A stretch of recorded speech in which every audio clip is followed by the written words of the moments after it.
As a Ball State student training to become a teacher, I spent a lot of time thinking and studying about what it means to create a safe, inclusive, and learning environment. That's why I can't stay silent about the university's recent policy changes. I understand that this moment is filled with nuance and complexity. Ball State is a public institution that relies on both state and federal funding. The Board of Trustees and President Mearns are responsible for following instructions from these governing bodies. As they've stated, it is not their role to determine what is constitutional. However, it is their responsibility to decide whether those instructions align with the university's moral compass and to consider the impact these decisions have on students and faculty alike. The cancellation of Trans Visibility Week, the removal of LGBTQIA+ supportive signage and stickers from academic buildings, the rollback of programs that once fostered belonging, representation, and safety. These send a very clear message. It's not everyone is welcome here equally. It is now everyone is technically welcome, but we will remove the supports and safety that you need. You may have eliminated illegal discrimination, but you have now implemented institutional discrimination. At Ball State, we are taught to rely on evidence based, high quality sources. So here are the facts from these sources. 75% of trans students feel unsafe at school. LGBTQIA+ youth are nearly 3 times more likely to seriously consider unaliving themselves. They are 5 times more likely to attempt to do this. 9% of transgender, non binary, and LGBTQ students of color have attempted suicide.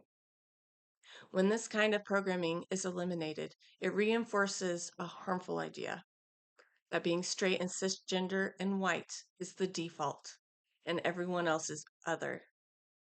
This isn't neutrality, it's erasure. Suicide among LGBTQIA+ youth is often a response to stigma, discrimination, and exclusion. And these are all things institutions can either fight or fuel. Sharing these statistics isn't being woke or biased. These are facts, and lives depend on how we respond to them. We also know what works.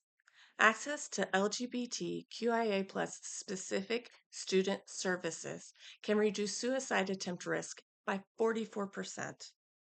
According to the Trevor Project, nearly 9 in 10 LGBTQ college students, 89%, reported their college was accepting of them. And that was directly linked to the availability of these specific services. In contrast, almost half of those without access to these services, 45%, said their campus felt unwelcoming. This is what oppression looks like when prejudice is paired with institutional power. By removing support for LGBTQIA+ students and for all other groups who don't belong in the majority, Ball State deepens the inequalities it claims to oppose.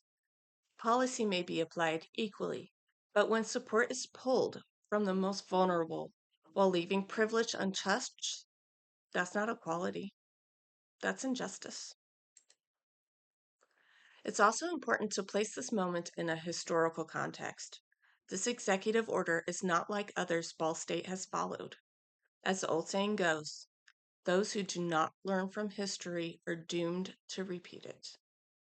Throughout history, authoritarian governments have started by deciding who belongs and who doesn't.